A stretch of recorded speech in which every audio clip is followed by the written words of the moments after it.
તાપી નદીમાં બોટ પલટાતા એક યુવકનું ડૂબકીને કારણે મોત થયું, જ્યારે 2 અન્ય મિત્રો સુરક્ષિત બચી ગયા. ઘટના છાપરાભાટા વિસ્તાર નજીક બપોરે થઈ, જ્યાં 3 મિત્રોમાંથી એકના જન્મદિવસની ઉજવણી માટે નાવમાં સફર કરતી વખતે દુર્ઘટના બની.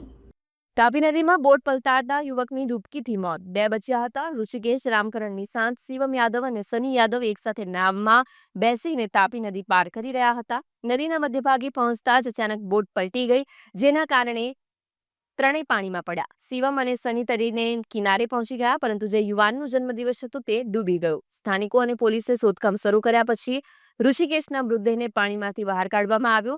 ઘટનાની પોલીસ તપાસ ચાલી રહી છે. પ્રાથમિક તપાસમાં નાવની ઓવરલોડિંગ અથવા અનિયંત્રિત ઝડપને કારણે પલટો થઈ ગયો હોઈ શકે છે, પરંતુ મૃત યુવાનના પરિવારને શોકાતુર સંજોગોમાં મદદ કરવામાં આવી રહી છે.